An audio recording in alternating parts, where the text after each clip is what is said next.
Hey guys, we are back with some more Super Battle Road. Today we're going to be looking at the Corroded Body and Mind Super Battle Road stage. The basic build that we are going to be going for, kind of explaining the build as we go, is a basically LR Janemba kind of carries with Physical Metal Cooler bailing us out with a revive if need be. We have AGL Metal Cooler running around for his Rage Mode / Giant form, and that way we can take no damage and just deal damage.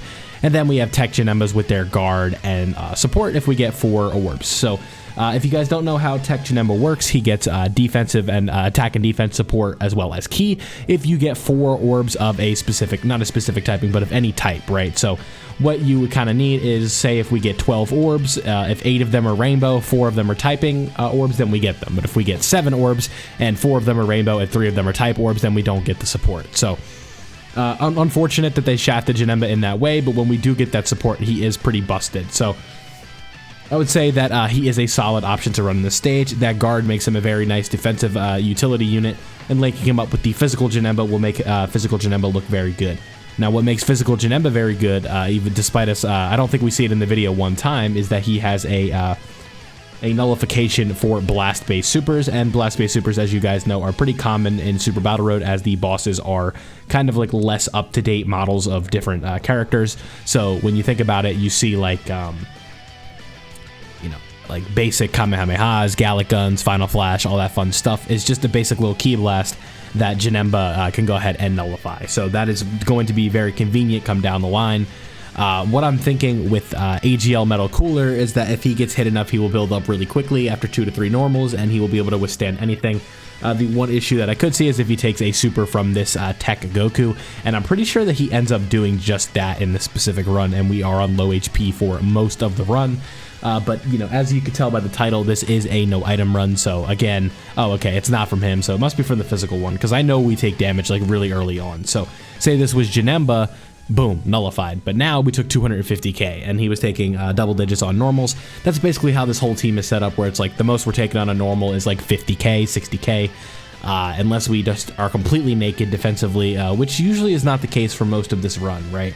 So it's like Ginyu with no defensive support or no like super first, right? That's when Ginyu can go ahead and take us a little bit of damage. But right here, the orbs are going to fall into place where we get the support. So now we get the extra 2 key and the attack and defensive buff for Metal Cooler and Ginyu, as well as Janemba himself. So that is why we brought Janemba. Like, what's funny about Janemba is he's really like not that crazy, but like shout out to my one buddy, he knows what I'm talking about. But Janemba never like throws on a run for me, right? Like, you think about the unit like Tech Janemba is just like, he never like messes up a run, right? That's what makes him so good, and I really can appreciate that. As like, it's just what makes him so fun, is that he just never, like, maybe not even fun, but he's just dependable, right? Like, when you think about what a unit is in this game, when I think about Janemba, I think about a dependable unit. Like, one that is going to get the job done, one that doesn't sell me, one that doesn't take supers for too much, unless you just throw him in a complete, like, you just throw him to the wolves, like an in super slot 1, no support, nothing. He is somebody that's going to get the job done for you and get it done efficiently. And that is what really makes a unit like him valuable, because he is coming up on 2.5 years old, and he is still usable in 2023 when he came out in January or December of 2020 or early 2021. I think it was late 2020. I guess while we're here, I can go ahead and pull him up while we have our good fun over here on everybody's favorite wiki, the Dokkan wiki. So let's go ahead and do that while we're here. You can probably hear my mouse clicking a little bit, but that'll be all right as we are watching this run kind of play out. So let us go to characters. We will go to categories, and then we want to just quickly run down to the Corroded Body and Mind. Where is that at? Where is that at? Where is that at? Characters, yeah, so here's the description of this. Consists of characters whose mind and or bodies have been afflicted by conditions such as possession or switching. Our boy, who are we looking at? I forgot. I don't even know who we're looking at. I got on such a tangent that I already forgot what I was talking about.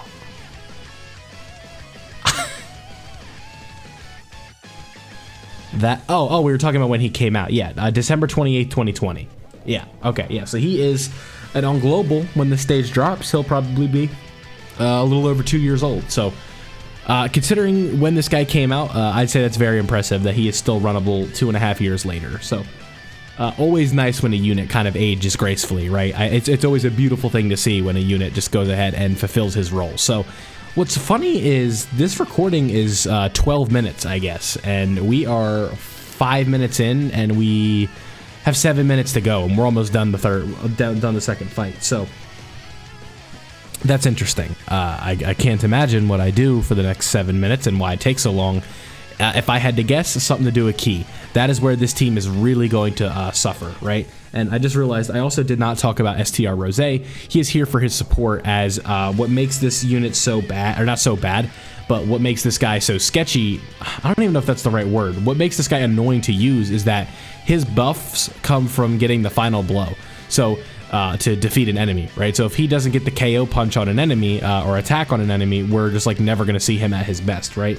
And what makes this problematic is, say he gets the final blow in Super Battle Road, what happens when we go in there and then on the next, oh, so this is why this takes so long, but what happens when we go into the next turn and it's like we go into the next fight and that final blow buff is already gone.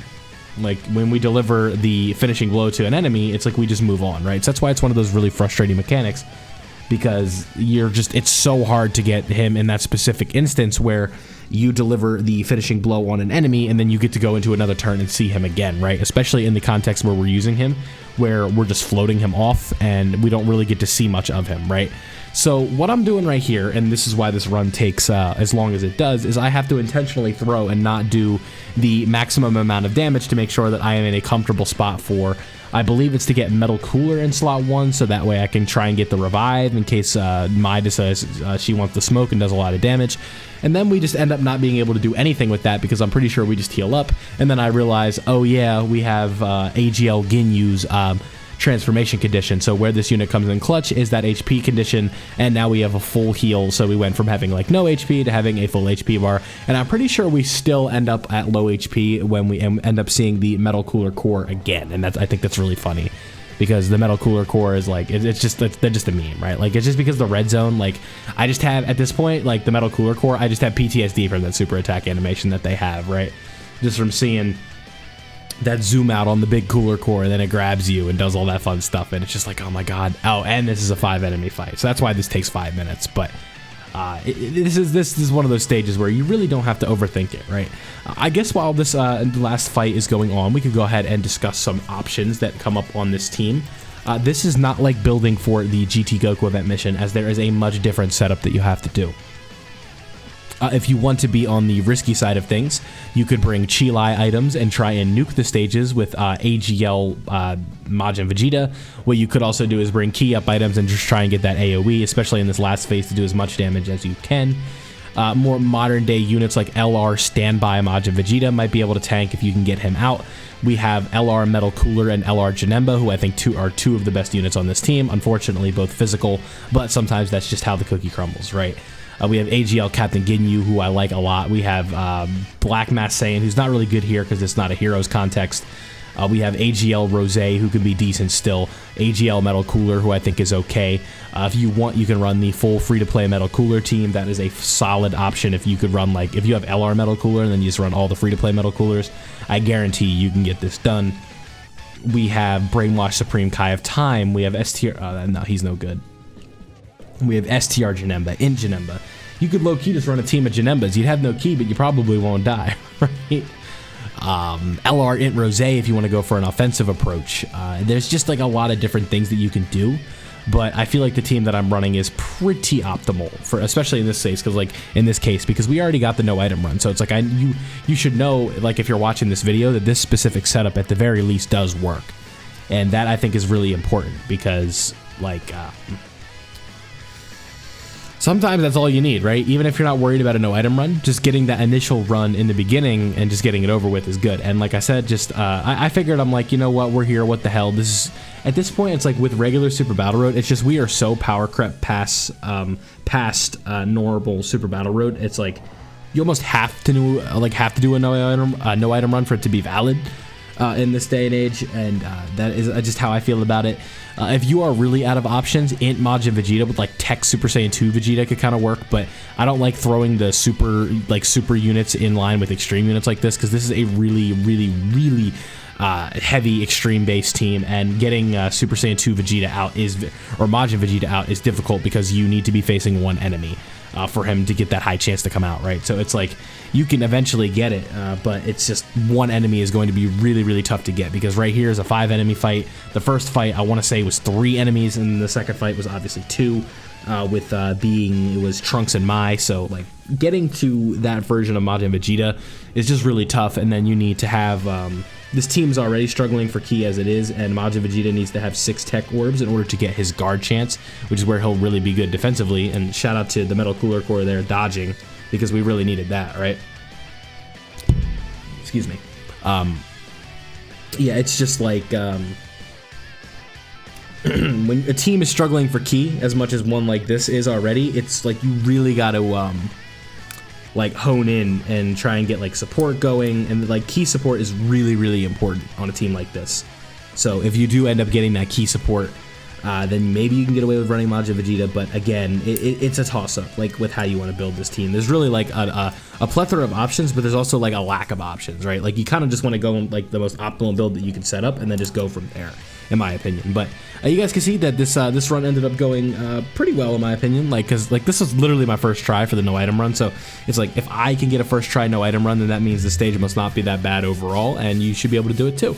But that's basically all I got for you in this one. We'll go ahead and let this run play out. We got, I think, about one more turn in here, and then we'll be able to say goodnight, because we have the Dokkan attack coming up. Metal Cooler obviously has a decent bit of attack at this point, as it's been quite a bit, and it's turn 4 in here. So that's all she wrote for it. So let me know down below what you guys will be using if this comes to global. If you guys play JP, what you did to beat it. Did you copy this exact setup? Did you do something along these lines? Did you run some Ginyu stuff? All kinds of different potentials for a really, really bad category, but you know, I saw some people coping that they were saying like, oh, they're doing Corroded Body of Mind for the 17s, even though 17's not even on the new Super 17 is not even on the category, so that's not it. So it is what it is. But thank you guys for watching. Don't forget to leave a like if you did enjoy. Subscribe if you are new, and turn on notifications so you don't miss out on any of my Dokkan Battle content. Try not to miss the Dokkan for too long. Love this game. So thank you guys again for watching. Have a great day, and I'll catch you guys in the next one.